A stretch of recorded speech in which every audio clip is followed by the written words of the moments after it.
Good morning. আর আজকে শুভ নববর্ষের দিন, সকলকে জানাই শুভেচ্ছা, বড়দেরকে প্রণাম, ছোটদেরকে ভালোবাসা। আর শুভ নববর্ষের দিনে এই গাড়ি থেকে স্টার্ট করছি ব্লগটা।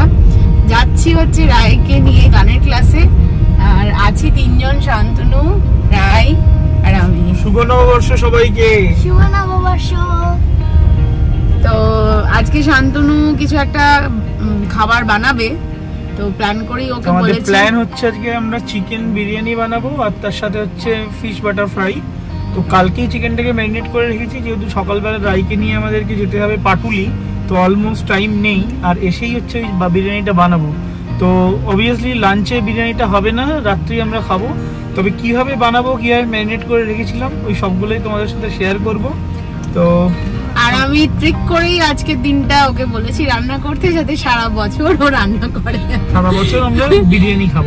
Jokes apart. তো যাই হোক, এটা ছোটবেলা থেকেই মারা বলতো যে আজকের দিনটা যা যা করবি সারা বছর তাই হবে। তো বাট এবার এখন গানের ক্লাসে যাচ্ছি, তো চলো আমাদের সাথে।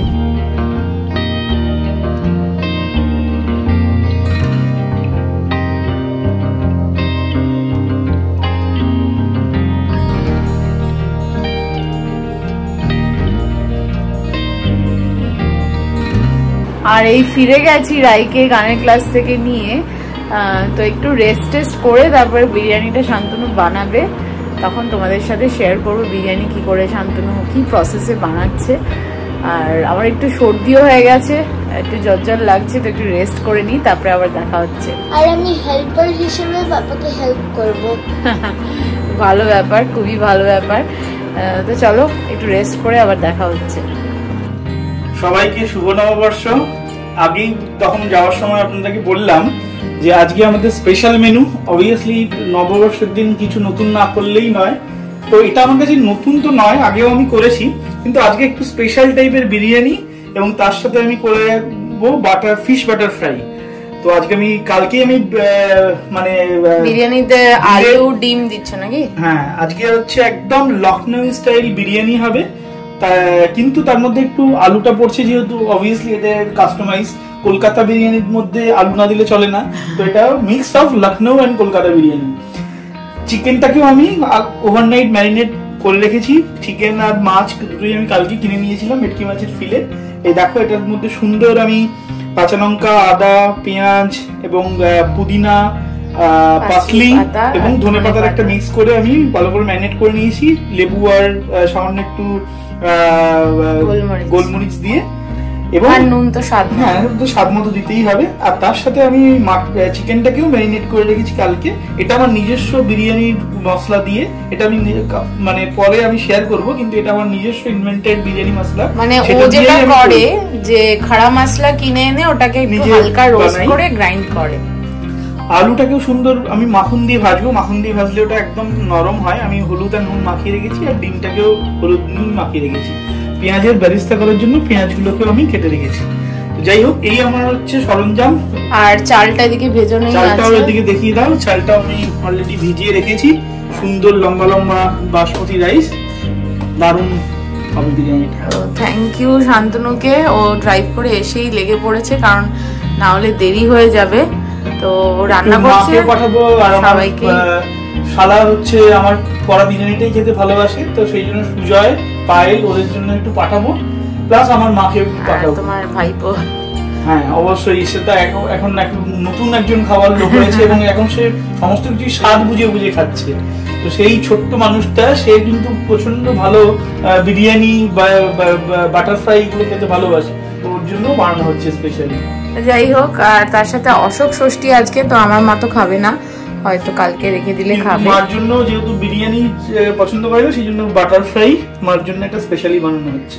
যাই হোক, অল্প করেই সব এনেছে, আর খুব একটা প্ল্যানিং ছিল না, হট করেই ও বললো কি বানাবো। আমি বললাম ঠিক আছে বানাও, দেখো, কারণ অনেক কিছুই কাজ আছে, আবার রায়ের কালকে প্রোগ্রাম আছে, তো সেটা প্র্যাকটিস করতেও যাবে দাদুর সাথে।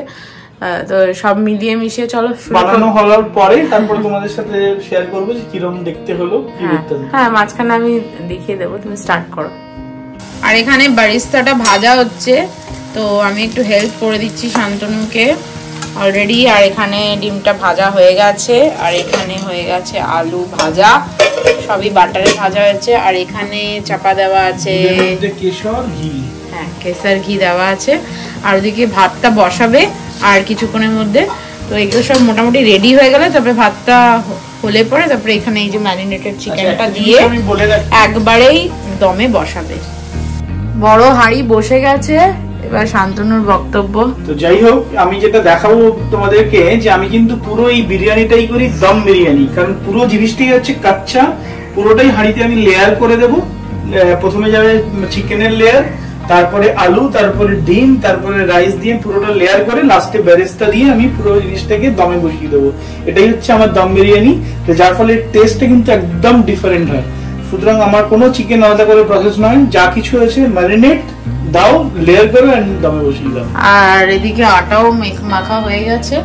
তো হাঁড়ির মধ্যে কি দিয়েছো শান্তনু এই মুহূর্তে? একটু হালকা হচ্ছে আমি ঘিটা দিয়েছি লাস্টে, যাতে লেগে না যায়। আর দেখো এই আমি হচ্ছে যেহেতু গ্যাসে করছি, আমি তাওয়ার উপরে বসাই, যার ফলে আমাদের কি হয় যে ওই যেহেতু আমি তাওয়ার উপরে দিই, সেই জন্য হাঁড়িতে লেগে যাওয়ার ভয়টা একদমই কম থাকে।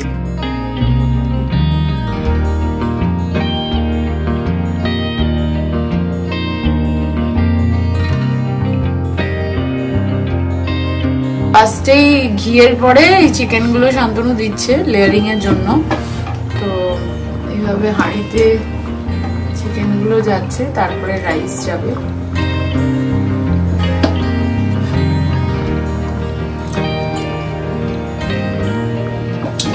চিকেনের প্লেসিংটা খুব ইম্পর্টেন্ট, তো ওটাই পুরোপুরি এইভাবে সেট হয়ে গেছে। এরপরে কি যাবে শান্তনু? রাইস? আমি দেবো না আলু, আলু আলু আর ডিম, আলু আর ডিম। তারপরে শান্তনু দেবে ভাতটা, যেহেতু রাইসটা হাফ কুকড আছে তাই না। আর আলুগুলোও দিয়ে দিয়েছে এইভাবে। এরপরে চলে যাবে ডিমগুলো। তো ডিমগুলো দিয়ে দাও শান্তনু। আলু বখরা। আর এটা হচ্ছে সিক্রেট অফ দা বিরিয়ানি। ঘরে ঘরে করলাম বলে আর খোয়া ক্ষীরটা দিলাম না। এটা মাটন বিরিয়ানি করলে আমি একটু খোয়া ক্ষীর এর সাথে দিই। খোয়া ক্ষীর এন্ড পেঁপে। না পেঁপে দিই না, পেঁপে সুন্দর দম হয়ে যায়। মাটন যদি ভালো হয় পেঁপে দিতে লাগেই না। হ্যাঁ বাট রেয়াজি হলে পেঁপেটা দিলে ভালো, দিলে সেদ্ধটা ঠিকঠাক হয়ে যায়। যাই হোক, এটা হচ্ছে খোয়া ক্ষীর যাচ্ছে। না এটা খোয়া ক্ষীর না, এই সরি আলু বখরা যাচ্ছে। আর এরপরে যাবে হচ্ছে রাইস।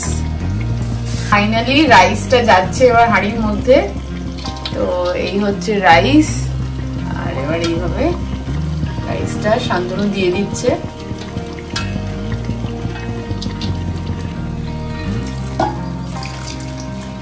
এটা কি দিচ্ছ বলো? দুধের মধ্যে কেসার, তাই তো? কি সুন্দর শটটা হয়েছে। আর একটু এর সাথে বেরেস্তা দেবো, তারপরে রাইসের ফাইনাল লেয়ারটা দিয়ে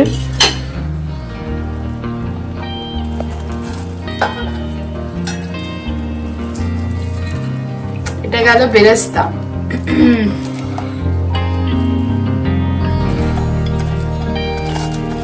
গোটা স্ক্রিন জুড়ে শুধু হাঁড়ি, বাবারে বাবা। এই জন্যই বলে বাঙালি মানেই খাওয়া দাওয়া। আর এটা হচ্ছে ফাইনাল লুক, এটা দমে বসার আগে। তো এই চারিদিকে আটা দিয়ে সিল করে দেওয়ার জন্য এরকম ভাবে শান্তনু আটাটা দিয়ে দিয়েছে পুরো হাঁড়িটাতে। Closing the lid. জয় গুরু।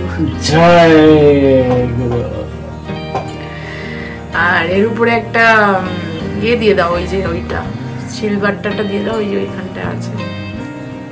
তো এটা জুগাড়, এটার উপরে এটা বসানো আছে হামাল দিস্তাটা, যাতে ভাপটা মানে বেরিয়ে না যায়। আর সাথে সাথে এই যে কাউন্টারটাও ক্লিন করে নিয়েছি এইভাবে। তো চলো এখন বিরিয়ানির হাঁড়ি বসে গেছে। বিরিয়ানির হাঁড়ি বসে গেছে and it looks like that. এখন পুরো এটা করতে লাগলো আমার ঠিক 4:35 এ বসেছে, ঠিক 1.5 ঘন্টা 90 মিনিট এটা দমে থাকবে। 90 মিনিটস 10-15 মিনিট একটু হাই ফ্লেমে, তারপরে আর এটা দেখতে এরকম লাগছে। তো যাই হোক, চলো 90 মিনিটস পর দেখা যাক আউটকামটা কি হয়। ফাইনালি হার্ড ওয়ার্ক আউটকাম আসছে অসাধারণ। আমার তো নাক বন্ধ, তাও আমি গন্ধ পাচ্ছি। দারুণ দারুণ দারুণ, অসাধারণ। বিরিয়ানিটা কাটবে তো?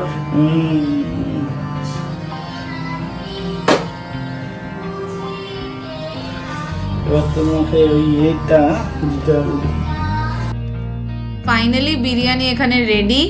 আর শান্তনু ঠিক দোকানে যেমন করে যেই স্টাইলে বিরিয়ানি কাটা হয় ও ওটাই চেষ্টা করছে, একটা ছোট প্লেট নিয়ে। এরকম ভাবেই বিরিয়ানির দোকানগুলোতে দেখেছি কাটা হয়। তো যাই হোক, আর নিচে মাংসটা চেক করতে বলছি, একদম পারফেক্টলি কুকড হয়েছে। তো শান্তনু এটা রান্না করে করে একদম মাস্টার হয়ে গেছে এটাতে, আর অসাধারণ বানায়। তো যদি তোমাদেরকে ক্যামেরার ওদিকে পাঠাতে পারতাম তাহলে হয়তো আমার কতটা জাস্টিফাইড সেটা বুঝতে পারতে, বাট আমি এখান থেকেই তোমাদের সাথে শেয়ার করছি ক্যামেরার এপার থেকে। সত্যি ভীষণ ভালো হয়েছে। আর এটা হচ্ছে একদিনের ক্লিপিংস, যেখানে অন্নপূর্ণা পুজো আমাদের পাড়ায় হয়। 7 দিন, প্রায় 7-8 দিন ধরে এই পুজোটা হয়। ভীষণ ভালো একটা উৎসব মনে হয়। আর আজকে ঠাকুর চলে এসছে, ঠাকুরের গয়নাগাটি পরানো হবে। আজকে উদ্বোধন, যার জন্য রাই প্র্যাকটিস করছিল, হয়তো তোমরা ব্যাকগ্রাউন্ডে ওর প্র্যাকটিসের গলাও শুনতে পেয়েছো। আজকে উদ্বোধনী সঙ্গীত ও উদ্বোধন করছে। আর বেশ ভালো হয় আমাদের পাড়ায় এই পুজোটা, অন্নপূর্ণা পুজোটা। আমি প্রেম সরোজে সাজাবো পথ বাসনা মনে মনে, আমি প্রেম সরোজে সাজাবো পথ বাসনা মনে মনে, হৃদি কমলাসনে একবার বিরাজমান হৃদি কমলাসনে। আর এটা আরেক দিনের ক্লিপিংস, যেই দিনকে ওর মামের অনুষ্ঠান হয়, তো সেই দিন রাইও পার্টিসিপেট করে ওর মামের বাচ্চাগুলোর সাথে। তো এটা সেদিনকার ক্লিপিংস। আমার নিঠুর মনোহর যদি পাই তোমার লাগা, খুলিয়া কইতাম তোমারে পরাণে কাগজ, আমি প্রেম কাশি লইয়া গলে যাইব যদি মরিয়া, প্রেম কাশি আমি প্রেম কাশি লইয়া গলে যাইব যদি মরিয়া, দেখো আসিয়া আমার বন্ধু চিকন কালিয়া, দেখো আসিয়া আমার বন্ধু চিকন কালিয়া, দেখো আসিয়া আমি কেমন আছি পরের ঘর তোমার পাশুরিয়া, কেমন আছি আমি কেমন আছি পরের ঘর তোমার পাশুরিয়া, দেখো আসিয়া আমার বন্ধু চিকন কালিয়া, দেখো আসিয়া আমার বন্ধু চিকন কালিয়া, দেখো আসিয়া। আমার সোনার হরিণ চাই মনোহর চপুল চর, সোনার হরিণ চাই আমার সোনার হরিণ চাই, আমার সোনার হরিণ চাই, তোরা যে যাওরিস ভাই আমার সোনার হরিণ চাই, সে যে চমকে বেড়ায় দৃষ্টি আড়ায় যায় না তারে বাধা, সে যে রাগাল পেলে পালায় দিলে লাগায় চোখে ধাঁধা, সে যে চমকে বেড়ায় দৃষ্টি আড়ায় যায় না তারে বাধা, সে যে রাগাল পেলে পালায় দিলে লাগায় চোখে ধাঁধা, আমি ছুটবো পিছে পিছে বুঝতে পাই বানালে পাই, আমি আপন মনে মাঠে মনে উড়া হয়ে যায় আমার সোনার। আজকের মতো আমার গল্পটা তোমাদের সঙ্গে এখানেই শেষ করছি।